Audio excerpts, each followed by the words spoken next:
Welcome. A new day, a new week. Welcome to Emuna is Our Future with Relationship Quarantine. Today we're going to discuss something so valuable and profound, and yet it's a continuation for everything we've been doing during this time of Shovavim. We completed that in the previous 6 weeks. Like we said, we went out of Egypt, we went out of our restraints, and we were able to internalize, please God, the Holy Torah, and to internalize our values and our goals and our dreams. So now we're holding at a point, Parshas Truma, where we are now bringing all this inspiration and trying to figure out how to get this inspiration into a place of boundaries so that we can truly experience the limitless power of unification and spirituality of Emuna and all the good things that we discuss in our Emuna is Our Future series. What I'd like to do is to include everybody to think for a moment that we are all able to flow in such a way that all of us want to find that soul partner. All of us want to have those relationships that are meaningful, that are profound, and that bring us to a place of wholeness. Personally, like my wife and I are turning 40. It's a big time. Really, she's 21. I'm 40. 40 is like a third of our life. If we go like Moshe Rabbeinu, 120 years, and 40 for many people is halfway point. You know, the midlife opportunities, the midlife development, as Brene Brown says. So we get that moment in our time to just really become more curious, as Brene Brown says, and to understand, like personally, what is this soulmate, to internalize what is this relationship experience that we're having. So that's why I'm putting a lot of time now into a relationship flow podcast, and we're going to continue that now with our Emuna is Our Future, because not only are we sitting in Rav Shalom Arush's wonderful institute together in Jerusalem, but we are also tuning into the power of our relationships, and that will happen on a daily level because everyone in some way or form has somebody in their life, and if they don't have somebody in an obvious sense, we're all connected on a soul level, and we all have that opportunity to develop these concepts. Now everybody out there is trying to figure out, how do you experience the relationship experience in a real, balanced, healthy, happy, wealthy way. So one of the ways to understand that I feel that I've been blessed to have that insight after Shovavim, after we've had these 6 weeks, and it's written in our prayer service, really. We don't even have to go too far. Every morning we say a beautiful tefillah called Avos Olam, Avarabba. Avos Olam, Avarabba is a special prayer that the Baal Shem Tov, who we mentioned last week, he said would have the power to bring out the light of Mashiach, the light of Geula, the light of redemption in the world. So what's this Avos Olam, Avarabba, this abundant love, this tremendous love that we experience in Tefillah before we say the Shema, before we get into that Shovavim experience? So the idea is that we say, Avinu Avarachman, my Father, my merciful Father. Avinu Avarachman, Merachem, Rachem Aleinu, V'sein B'libeinu Bino. That Hashem should put in our hearts, our Father, Heavenly Father, should put in our heart, to understand, to comprehend, lishmoya, to listen, to really internalize, limod lamed, to learn and to be able to teach, v'lishmor, to God, v'lasois, that was last week, mishpatim, to do, see all the mitzvahs we had to do, and then the kayem, it's kol divrei sam masoisech b'haba. So the words beginning, the lahaskil, to comprehend, that's already shmos. Now we start to comprehend, we're in exile, we start to have clarity, awareness, that it's like a matrix. We're trying to understand, we're in a matrix, we're trying to comprehend now, we're like, there's more to this world, there's spirituality, we've come across the Garden of Emuna series, we understand Rav Elgrod is giving us clarity on halacha, on his daily halacha corner, and we've got Rav Yonatan Galed, who, Baruch Hashem, we're going to get his 10th class coming very, very soon on his Emuna series, Universal God of Emuna, and we start to get awareness that we have a soul. And then after Lahaska Lishma, we start to really listen. So we're listening to these classes, we're internalizing, we're sharing. Thank you very much for listening and sharing. And then Limod Lamed, we're learning in order to be able to teach. That's already going into Bo. That's now we're becoming a people. And Beishalach, we're giving it over. We're experiencing Yeshua's. We're sharing it with a world. The whole world saw the Yam Suf, the splitting of the sea. It's made reverberations for all the generations of the song of the sea and the effects it had. Everybody contemplates that if they're connecting in spirituality, this idea of that there's something beyond this world, changing nature. And then the Yisro. Then we had the Torah, and that's already limod elam and lishmor. We have to guard it. We have to protect the Torah. We can't just do what we want. You can't just come to the Torah however you feel like. It's a spiritual experience of God, of godliness. And there's a way to approach Har Sinai. There's a way to approach the Torah. There's lishmor, to protect it, to internalize it, to make it real, and to honor it. And then we come to lasos, to do. And that's what we said, mishpatim. All these mitzvahs we get to do, and then we get to the climax, which is where we're at now. Yeah, even bigger climax than Shovavim is the whole idea after Shovavim, after we've done all that, we've created all those boundaries, we've understood that we can't just put our eyes wherever we want, and we can't just put our mouths wherever we want. And right now, unfortunately, there's a quarantine in the world because of this coronavirus, Hashem Shmerenu, that people are scared, people are nervous where they go, who's breathing, who's touching, who's this, who that. There's a certain quarantine experience going on, and we realize suddenly that in Parshas Truma, there's a positive quarantine. There's a quarantine of the Mishkan, that we have a place where we are quarantined from the world, from the distractions, so we can actually experience our relationship of soul. And that's the positive, because with every negative, there's always going to be a positive. There's no such thing that Hashem creates these dark experiences in the world. And unfortunately, the media just got on and on about the corona, and right now there's missiles hitting Israel and the politics, and nobody knows this and knows that. And that's how the media focuses. We've spoken about this many times, the distractions. But on the other side, there's light being generated. And that's the idea of relationships. Suddenly, Hashem's shining a new light of the power that we can have in this temple format, of this Mishkan, of this place that we're talking about in this week's Parsha, where suddenly all that inspiration that we got from Shovavim can now have a place, a dwelling place, can go into our home, and it can come into our hearts, and it can come into our life. And I spoke about this in our Relationship Flow podcast. You're welcome to check it out. I did post the link. Usually I don't, because it's more personal, but this time we're sharing it with the Breslev Israel experience, that you can tune into that podcast on a weekly level also, as well as our Emuna as our future, so we have a bit more content for you guys, because it really links up this week. Because having Emuna, understanding that when we're going through the Torah, it's Hashem's revealed us certain universal, powerful, eternal principles that all of us can really grow from in a real way. Because, for example, let's just be practical. You walk into your home. Okay, please God, you're going to find your soulmate. Now, that's a good point. How do you get to that point where you get the soulmate before we go to the home experience?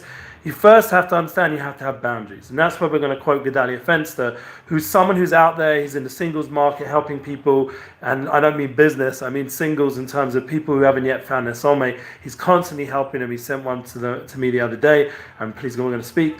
And this concept of singles, the people who are searching for their soulmate, is something which, it can be very frustrating and very difficult. And the way the world markets it, the way the world puts it out there, Hollywood and, all these websites, dating things and this and that, the whole flick, I don't know, I don't want to say anything not good about anybody, but there's this whole flicking through, another opportunity.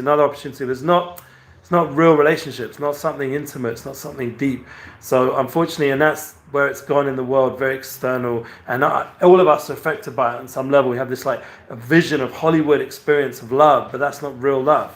Real love, real relationships is what we're going to learn about in this week's Parsha, the Mishkan, of how Hashem's communicating to his people about the ultimate yichud, this ultimate unification, this oneness.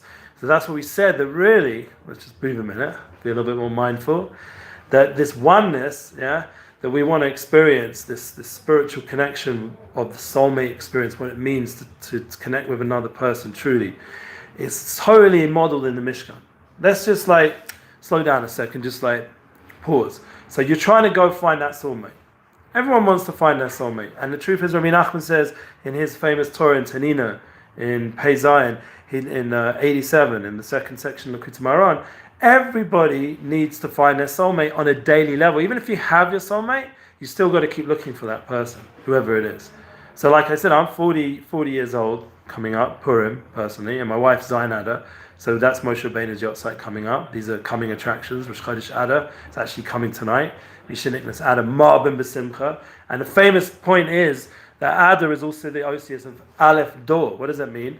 It means that Aleph, the Alufei Sha'olam, HaKadosh Baruch Hu, is Dar, is making a dira, is making a place in the world to have his dwelling.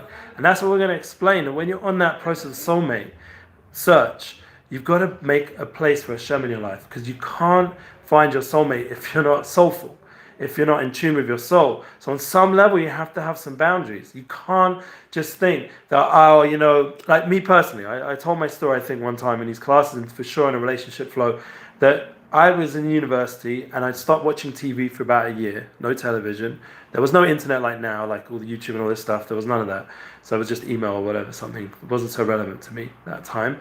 And, I had basically disconnection from all this loads and loads of stuff going on out there. I was just focused on finding my soul. Like I was working on music, working on lyrics, working on poetry, and I had a spiritual best friend at that time, and also my soulmate to become. I didn't know them, but she was my best friend as a girl, and it was platonic, but we were very close, and all these things going on in university, which was pretty crazy hardcore. Thank God somehow I managed to just keep focused on creating content and spirituality and music. I wrote a lot of my album. It's called the Together album, and that was part of my journey back to Eretz Yisrael, back to Tshuva, and it started to open up my heart to spirituality. But because I wasn't connected, I wasn't, for example, as a man, I wasn't spilling seed. Sorry to be so blunt, but I wasn't.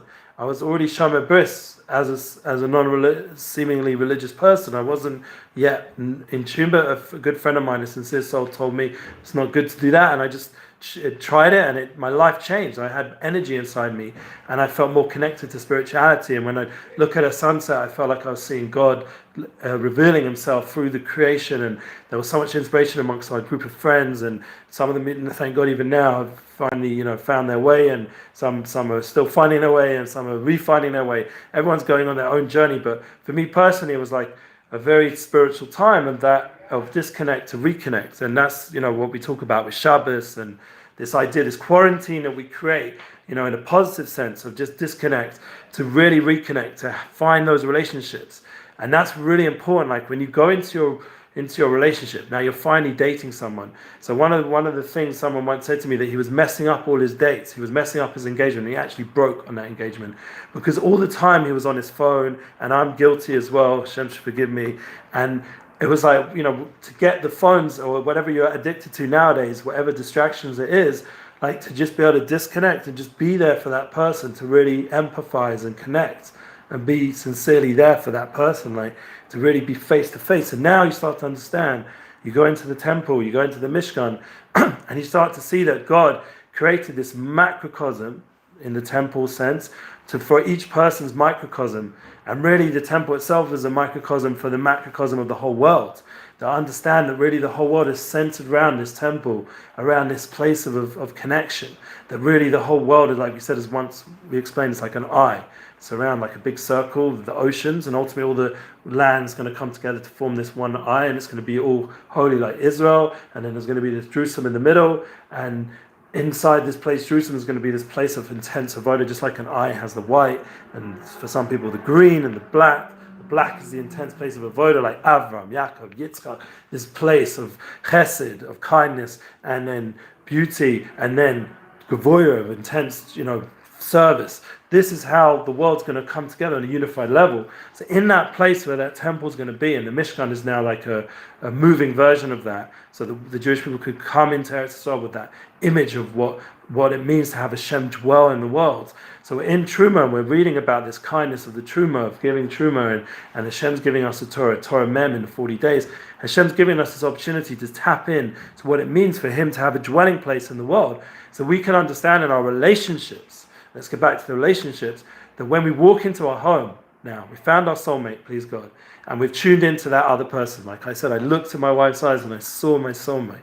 I saw a soul connection that was so deep, and I knew on a deep level And then please God, everyone should find that and be fortunate to share that journey together with that soul partner. And then you walk into your home and you see on a Shabbos night, for example, you see the lights of the candles. That's like the menorah, of your Shabbos licht.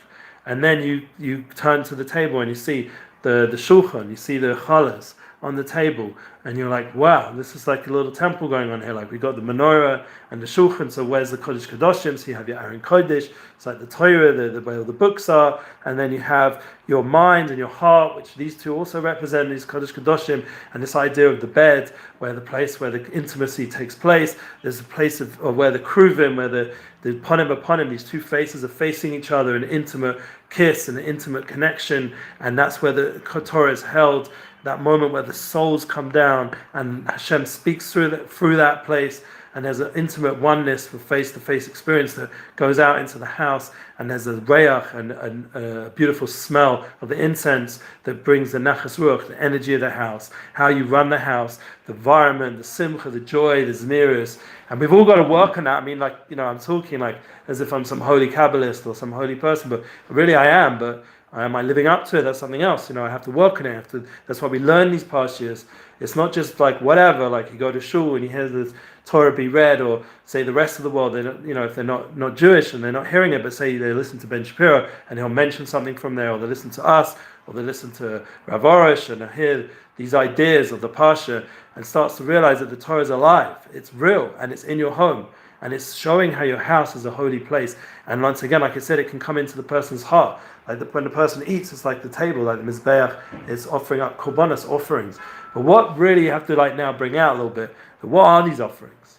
This is the self-sacrifice that we all have to create this boundary, this place of relationships, this place where you quarantine yourself as if, you're no longer out there in the world. Fine, you have your phone, like you're talking to do a bit of business, and the more strong you get at putting boundaries of putting the phone away, the better it will be, the more you can focus on the family and they can feel your connection. I've got to work on this so much, it's like a weekly struggle. But I'll give you another thing that I was speaking to Nissim Black this Shabbos. Nissim Black, thank God, is a student of Rav Shalom Arush. And please God, he's going to be performing for Rav Arush when Rav Arush makes a big siyum of Shas, a big completion of the Talmud, together with thousands of other people. It's going to be around the May time. I posted it. But this idea of this tremendous experience of being around people like Nissim Black and Yosef Brown, and we were together in yeshiva at Ashreinu and Beit Shemesh. We had a Shabbaton which I organized with the yeshiva and brought Nissim Black and Yosef Brown to be there. And I also spoke, Baruch Hashem. But the main point was we spoke about to Nissim. We went together to the mikveh and back. And we were speaking about how the whole thing that we're hoping, like being connected to a more inner path, like of relationship, and it has responsibility as well. That's a big thing, and people are posting. Thank you very much. People posting how this year is right on time, is helping them with things that they're struggling with in their marriage, and how understanding these boundaries are real and live, and that loyalty aspect. Like how many people are having a hard time keeping focus, and like the Rav Arush always says, the Shema Salam, that you really should only have one woman in your life, and all your energy, or if for the other way around, the woman should only have one man, or this oneness that's creating in the relationship, that all your energy and focus should be on that one person. Fine, you can help other people, and please God, we try, but the main thing, all your energy, your sexual energy, your love, your passions, should be focused on this one other person, and that's like, once again, creating that image of oneness that is ultimately true. And that, if you understand like these spiritual concepts, it's not like we're not like externalizing them into political concepts and who we're on this side of the fence or that side. We're talking about from an internal sense. So there's no politicalization. This is something very true universally on the ultimate sense. And once you have these values in place, then obviously you're going to make your choices outside, please God, with more clarity and more understanding. So then, for example, with a relationship, and you're walking into your home, like I said, and you're looking at your soulmate, and please God, one day you're looking at your kids, and please God, one day even looking at grandkids, and you're seeing this development of how this experience of kruvim, of oneness, of the Kodesh Kodashim, of this oneness, Holy of Holies, that you created, and you had this experience of godliness, and you had this intense pleasure of unification with your other half. When you unified with them, became one, you tasted what it's like. They were really one soul on the most intimate spiritual level. That is the climax. That is the kayam. It's called divay samusorasech b'ahava. That's establishing all the Torah that should become one, should become with love. And that is that love that we said at the beginning with the Shema, and that prayer service that we're always taking with us on a daily level. We're tapping into that everything should be with love. Open my eyes to see your Torah. So I should start to see how everything has a oneness and everything has a unification, and everything that I'm doing is part of unifying my life to that one flow. And that's what I'm personally working on in a big way, like the unity flow. I'm trying to get that podcast, the relationship podcast, and I'm trying to connect myself with Rav Arush and other tzaddikim, other righteous people. And it has to be done with a little bit of chutzpah, because it's not going to be easy to always get to the people that are holy. And please God, we're hopefully going to see them tonight. We're going to get ready for Purim. Please God, it's a time of Mordechai and Esther. They're the example of a soulmate, of a relationship. And Haman and his wife is the opposite of that. Or, Achashverosh, or all these other, Vashti. These are the opposite relationships that we read in the Megillah Esther. We get to understand what the true Shalom bias, the image of Shalom bias of Mordechai and Esther, and as it's talked about in the Garden of Emuna and other books, each in their own way. Like personally, I find it very strong in the Garden of Emuna. I don't mind saying, not so the Garden of Shalom, the Garden of Peace. Nissim Black holds of that book, like this is his book that literally has saved his Yiddishkeit, changed his life, and that was the book that he most resonates with, and he does it. He does his bodhisattva. He does everything. Me personally, I'm not on that level. I love it. I think it's amazing ideas and concepts, and the Rav is right in everything he's doing. But personally, just so people can know, be vulnerable, be real. That for me, I have to work it out how I can bring it down to my reality and my level of being able to do a spodidus on my marriage, and to understand that everything Hashem's saying is communicating specifically for me. And I do agree 100% it's emes. But I have to be real with who I am. And that's, once again, everyone's going to experience the temple, the Mishkan, the light that Hashem's given us in his own unique way. And there's nothing wrong with that. That's actually very beautiful. That is part of the unification. That everyone's going to have their own color, their own experience, their own development, their own process. And please God, we'll write our own book also one day that can resonate with all these beautiful books. But the point is just to come back down and finish off today, because it's a longer class. But I think it's on something that's really important. That since there is this feeling out there of corona and the virus, and all this distraction and everything's going off in a negative way, and missiles and this and that, and everyone's feeling very sick, we have to even more so quarantine ourselves into our home, not because of all this negativity, but because we love our relationships, that we love the experience of what it means to be married or to have a soulmate. And we love the experience of having people in our life we can dedicate to and have upon him, face-to-face connection.